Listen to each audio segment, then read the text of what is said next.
Hello दोस्तों, veterans नमस्कार। मैं दीवान सिंह। मैं आपको बताना चाहूँगा कि जो गुजरात में 17वीं कॉन्फ्रेंस जो इन्होंने की थी वेंकटाचलम जी ने 10 और 11 तारीख को, उसका एक समग्र वीडियो मैंने बनाया था, लेकिन उस समग्र वीडियो से काम नहीं चल रहा था। आपको पता है कि केरला हाई कोर्ट में कुछ डिटेल्स आए थे। वो डिटेल से पता चला पेंशनर से केवल 1,51,677 लोगों ने ही ये जो मेडिक्लेम पॉलिसी ले रखी है, यानी लगभग 20% के आसपास, 22% समझ लो, इसके आसपास लोगों। यानी इसका मतलब ये हुआ कि पेंशनर्स के पास पैसे नहीं है ये पॉलिसी लेने के लिए। कुछ ऐसे हो सकते हैं कि जिनका दूसरे तरीके से कहीं मिल रहा हो, जैसे इनका बैंक वालों का, आर्मी वालों का मिल जाता है ECHS से, तो उनको मिला करके आप 25-30% तक समझ लीजिए, यानी 70% लोगों के पास पैसा नहीं है पॉलिसी लेने के। उसके बावजूद भी ये व्यक्ति गुजरात में 17वीं कॉन्फ्रेंस में क्या बोलता है, बिल्कुल हूबहू उसी के वर्ड हैं। एक वाक्य वो बोलता है, वीडियो को पॉज करके मैं लिखता हूं, और लिखते लिखते लिखते लिखते जब ये आकर के बनता है और पेंशन अपडेशन पर ये श्रीमान जी क्या बोलते हैं। और इन सब चीज़ों को देखने के बाद आपको समझ जाना चाहिए, he is not the leader of this trade union जो हमारे वेलफेयर के लिए है। ये आदमी केवल और केवल चाले खेलता है और ये एम्प्लॉयर का साथ देता है और एम्प्लॉयज का नुकसान पहुंचाता है। अब सुनिए क्या कहते हैं ये। पेंशन अपडेशन आएगा, चलो आएगा जरूर। कब आएगा? पेंशन अपडेशन के लिए पैसा नहीं है। इस गीत को ये व्यक्ति पिछले 30 साल से गा रहा है और पैसा नहीं है, यानी ये फंड वेस्ट है। 2010 में हमारी जेब कटवाई इस व्यक्ति ने, जब रेगुलेशन में कोई प्रावधान नहीं था। ये मैनेजमेंट के साथ मिलकर ये कुकर्म रचता है, फिर कहता है पैसा कहां से आएगा। मतलब इसको बहुत बड़ी चिंता है पैसा कहां से आएगा, जबकि इसकी औकात नहीं है ये बात करने की। पेंशन अपडेशन के लिए पैसा नहीं है, ये होता कौन है ये कहने वाला कि पेंशन अपडेशन को पैसा नहीं है और पैसा कहां से आएगा। और इतना पागल हो जाता है, इतना पागल हो जाता है, ऊपर से आएगा, सारा का सारा एजिटेड हो जाता है, अशांत हो जाता है। और सामने ये बैठे हुए श्रीमान, कुछ एक मुश्किल से 20 लोग भी नहीं है। इधर देख लो, इधर देख लो, ये खाली कुर्सियां पड़ी हुई हैं, इसलिए मैंने ये फोटो लगा दिया, क्योंकि इसकी इज्जत पूरी की पूरी धुल चुकी है। कहां से आएगा? ऊपर से आएगा, हिमालय से आएगा। मतलब यह व्यक्ति कम से कम 77-78 साल का, में बोलने की तमीज नहीं है कि मैं क्या बोल रहा हूं, और वो भी उन लोगों के सामने जिनके पैसे पर ये फलता फूलता है।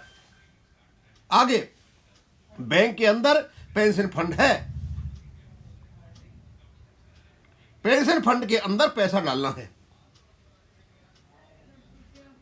आप अंदाज लगाइए कह क्या रहा है। बैंक के अंदर पेंशन फंड, इसको यही पता नहीं है कि इस फंड को एक ट्रस्टी मैनेज करता है, उसका एक्चुअरी लगा रखा है। कमी बेसी जो होगी बैंकों को बताएंगे और बैंक अरेंज करेंगे। और इनके बाप की नहीं है ये बैंक, कोई ये भारत सरकार की बैंक है, ये सार्वजनिक बैंक है। ऐसे ठेका ले रखा है जैसे पैसा इसका लगा हुआ है। बैंक के अंदर पेंशन फंड है, पेंशन फंड के अंदर पैसा डालना है, डालने के बाद हमको पेंशन आएगा। अब भाई क्या कहना चाहता है यार, मैं तो ये समझ में नहीं आ रहा है कि आदमी कहना क्या चाह रहा है। मतलब पेंशन फंड में पैसा डालेगा, जब आएगा भैया कौन डालेगा?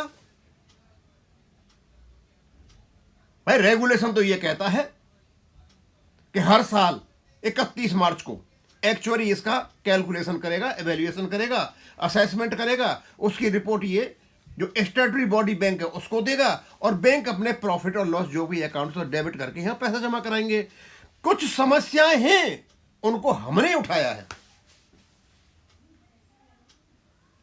भाई इससे ज्यादा और क्या समस्या, इतनी समस्या पैदा करके आप बैठे हो। अब ये नहीं बताए कौन कौन सी समस्या हैं। और इन महापुरुषों के सामने बोलना, मुझे नहीं लगता कि किराए पर आए हुए लोग या इसके ही साथी हैं। एक के मुंह से ये नहीं निकला तो बोल क्या रहा है।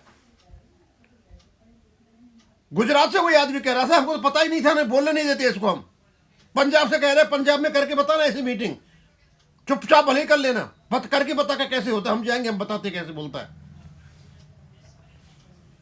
लोगों के लिए अपनी जीविका को संभालने के लाले पड़े हुए हैं और यह व्यक्ति इस प्रकार की दुखती नब्ज पर हाथ रखता है।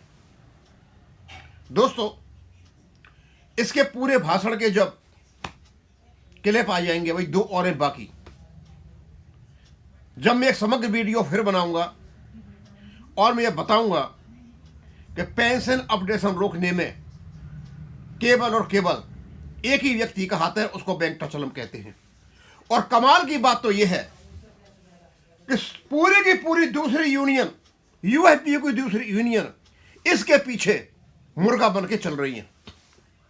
अरे पैसा नहीं है, क्या है, तुम्हारा तो फंड उठाना है बैंकों से, भैया उनकी पेंशन अपडेशन कीजिए। पेंशन अपडेशन तो घर से करना है क्या? अपने घर से पैसा देना है क्या? ये तुम्हारा काम नहीं है, ये स्टैट्यूटरी बॉडीज का काम है। जो स्टैट्यूटरी बॉडीज बनी हुई है वो सार्वजनिक क्षेत्र के अधिकारियों की है, सीएमडी उसके हैं, वो भारत सरकार का पैसा लगा हुआ है इस बैंकों में, तुम्हारा नहीं लगा हुआ है, जिस प्रकार की तुम बातें कर रहे हो। और कुछ लोगों ने चेहरा देखिए व्यक्ति का, इसकी आंखें फटी हुई हैं, ये बोल रहा है भाई कि बोल क्या रहा है ये। और एक आदमी फोन में लगा हुआ है तो कुएं में जा, बोल मुझे तेरे से कोई लेना देना नहीं है। और बता दूंगा आपको मैं, ये जो मैंने सीन दिखाया है, कुर्सी जो खाली पड़ी है इधर उधर, खैर नहीं है उस वीडियोग्राफर की जिसने ये कुर्सी दिखाई है, वो सारे को बस शाम को ही जाकर पकड़ लेगा। और यही बात जो पेंशन अपडेशन में पैसा नहीं है, हिमालय से आएगा, यही इसका बोल रहा है रवैया। इसका मतलब ये हुआ सुप्रीम कोर्ट में जो हलफनामा गया हुआ है, उस हलफनामा को दिलाने में वेंकटाचलम को तो सीधा हाथ है, यूएफपीओ कितना मुझे पता नहीं। और इसने स्पष्ट बोल दिया है कि जो पेंशनर चले गए हैं और अभी जाने वाले हैं ओल्ड पेंशन स्कीम में, उनका कुछ भी अपडेशन नहीं होना है, केवल वो उनका कराएगा जो नए लड़के हैं एनपीएस वाले। अब एनपीएस तक इसकी औकात नहीं है, वहां तो कुछ करा नहीं सकता। दोस्तों, मैं आपको एक बहुत अच्छा वो बता देता हूं कि यहां आपको अपने जो रिटायरीज एसोसिएशन हैं, वेंकटाचलम के इस भाषण को सुनने के बाद उनको एक स्टैंड लेना पड़ेगा, चाहे पेंशन अपडेशन हो या नहीं हो कोर्ट से। इस व्यक्ति को ना तो इधर बैठने देना है और कोशिश करना है कि इसको वहां से निकालो, जहां ये बैठा हुआ है वहां से इसको निकालो। और एक केवल और केवल नो कॉन्ट्रेक्चुअल लायबिलिटी सिग्नेचर करने के बाद सिर्फ इसलिए बैठा हुआ है क्योंकि ये आईबीए का पक्ष लेता है। आईबीए अपनी पोजीशन बचाने के लिए डीएफएस से इसको आगे कर रखा है। और डीएफएस को तो एक संस्था चाहिए जो आईबीए मिली हुई है, क्योंकि उनके पास तो बहुत सारे फाइनेंस इंस्टीट्यूशन है जो खुद में ही अपने आप में एक ऑपरेशन के लिए एक बॉडी मिली हुई है। भाई डीएफएस क्यों पंगा लेगा? डीएफएस तो जब पंगा लेगा ना जब ये मतलबी आदमी, स्वार्थी आदमी, ये धूर्त आदमी कुछ करने देगा, दूसरों को डिफेमेशन का नोटिस देता है और सारा का सारा स्पीच इसका डिफेमेशन में आता है, बैंक पेंशनर की बेइज्जती करने में आता है, दूसरों की इमेज बिगाड़ने में आता है। और ऐसा नहीं है कि ये क्या नाम है हमारा नुकसान पहुंचा रहा है, ये जो इमेज होती है इमेज, ये डीएफएस की भी खराब कर रहा है, भारत सरकार की भी खराब कर रहा है, अपनी तो इसकी इज्जत है ही नहीं, और ये स्टैट्यूटरी जो बॉडी है बैंक, उनकी भी खराब कर रहा है। तुम अंदर में क्या रखते हो रखो, कोई बात नहीं है, लेकिन ये कहना कि पैसा नहीं है, अरे ये अंतरराष्ट्रीय लेवल पर जब इस प्रकार की बात जाएंगी, कोई भी कॉमर्शियल इंस्टीट्यूट या कोई भी डिपार्टमेंट ये बात सुनेगा कि भाई एक जनरल सेक्रेटरी बहुत पुराना इस प्रकार की बात कर रहा है, तो यहाँ लोग तो पैसा निकाल के भाग लेंगे। कौन कहता है पैसा नहीं है?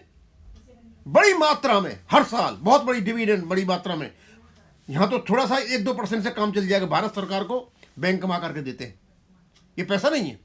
इसको पैसा नहीं कहोगे? दोस्तों, पता नहीं ये व्यक्ति किसकी गुलामी कर रहा है या खुद ही एरोगेंट है। विनम्रता इसको बहुत बहुत दूर तक छू तक नहीं गई है और ये केवल और केवल बैंक पेंशनर की बेइज्जती करता है। अब इसको यहीं खत्म करूंगा। थैंक यू, धन्यवाद।